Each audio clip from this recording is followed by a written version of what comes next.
Hi, welcome back to Strolling with Stella, and today we are visiting the old Protestant cemetery here in Macao. Now, this cemetery is located close to the Casa Garden and provides a comprehensive record of the earliest Protestant community of Macao. Together with this site, the chapel was built in 1821, which is now referred to as the Morrison Chapel in honor of Robert Morrison, who lived between 1782 to 1834. He is the author of the first Chinese-English dictionary and the first translation of the Bible into Chinese. He served as a missionary and a translator for the East India Company and is considered the father of English-Chinese literature. This chapel still holds service until these days every Sunday at 9 a.m.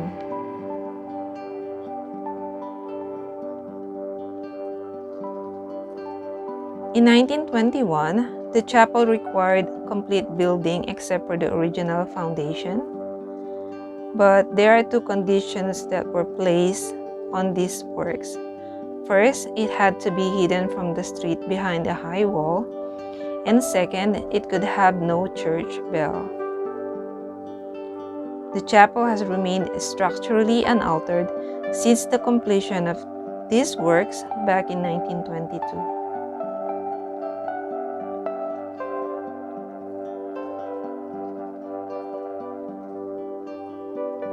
Now let's go see some old photographs.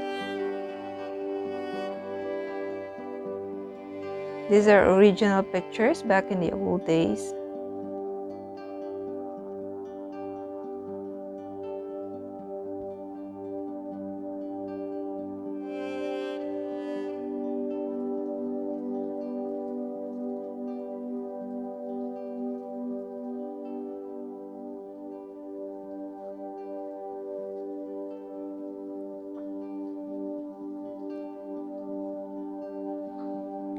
You can also purchase some postcards here, and visitors can write their names in the registry.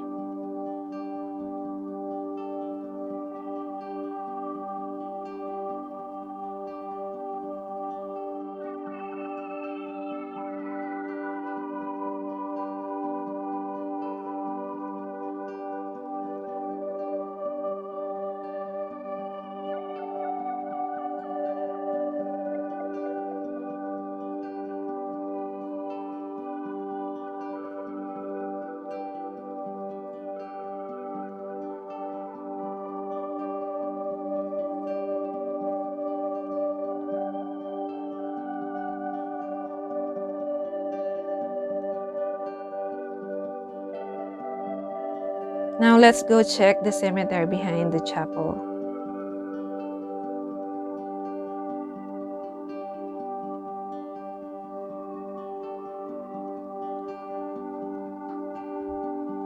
Now, this cemetery occupies an area of approximately 2,800 square meters. And there are 162 tombs here, including that of Robert Morrison's, and whose wife, Mary, died in 1821 and was the first person to be buried here, and also the reason why the cemetery was built in the first place.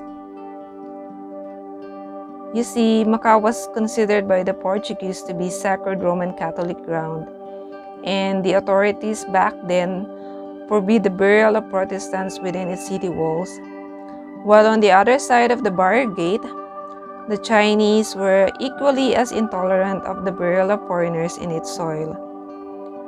Now, this left the Protestant community of British, American, and Northern European traders with the only option of a secret nighttime burial in the land between the city walls and the barrier gate.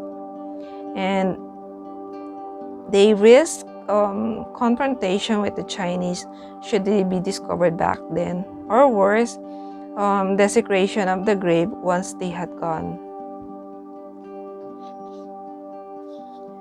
The matter was finally resolved in 1821 after the death of Robert Morrison's wife.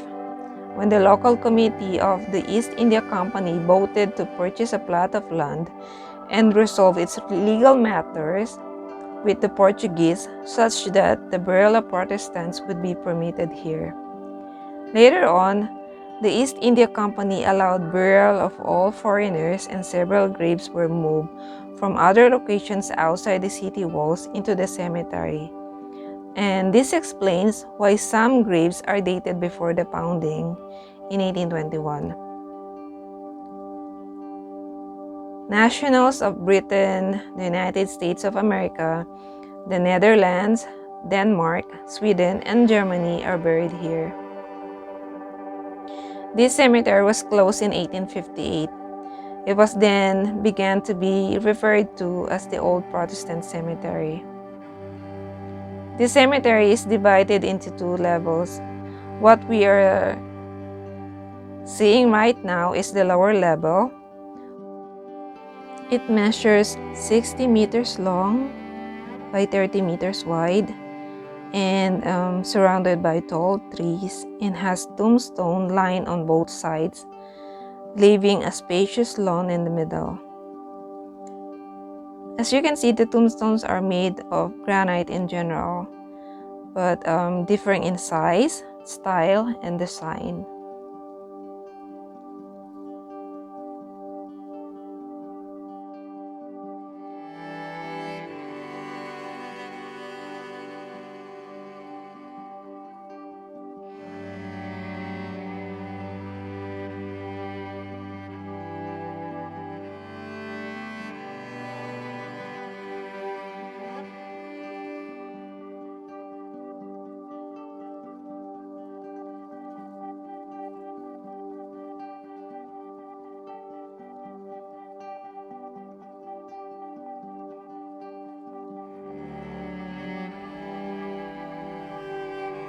As I was reading the inscriptions in the gravestones, it made me feel grateful that I live in the present. Because a lot of these people died in their 20s, in their 30s, or in their 40s.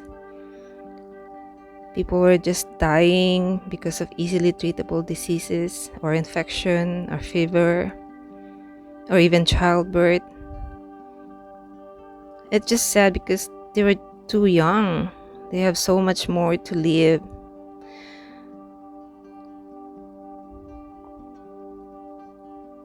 Yeah, one of the reasons why I feel so much grateful living in these days, in the present, in reaching the age I am right now. Because if I live back then, I might not have survived as well.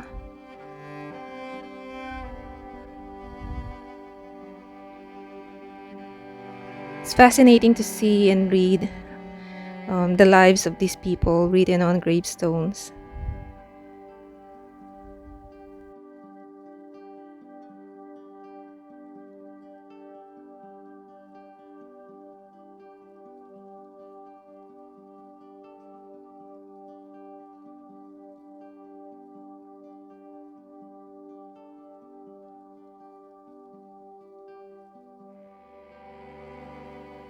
Now let's go check the upper level of the cemetery.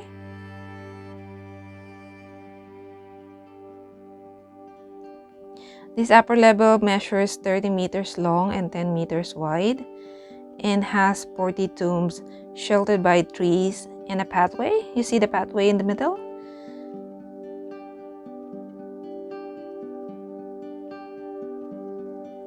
Wow, this place really feels so old, but it doesn't feel creepy.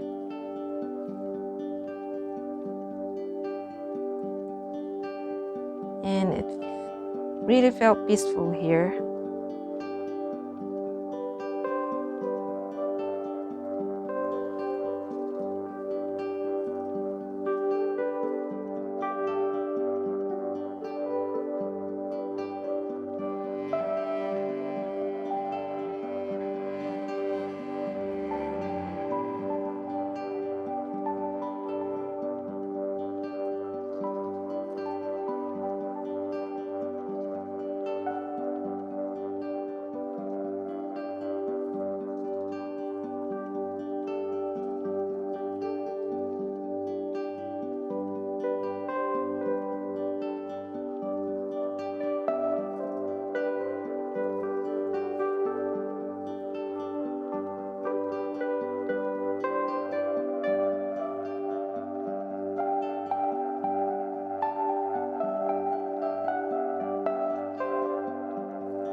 Now we are looking at the dignified gravestone of George Chinnery.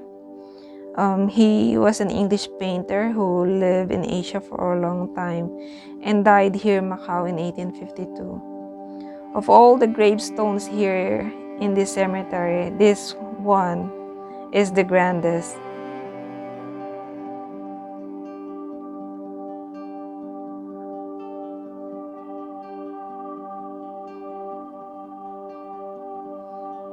In 1834, when the East India Company lost its trade monopoly, responsibility for the chapel and cemetery was taken by the British government. But in 1870, this responsibility was transferred by deed of transfer to trustees consisting of 3 high representatives of at least 2 nations having Protestant members living in Macau. Now these days, this area is protected under UNESCO World Heritage.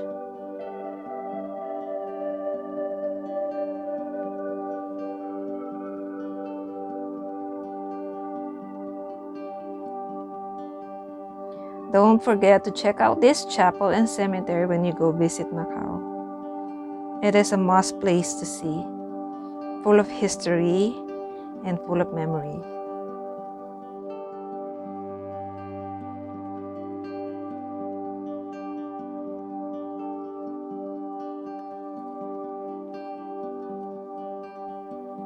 Hope you enjoyed this video, and please don't forget to like and click that subscribe button and follow me for more videos. See you on the next one. Bye for now.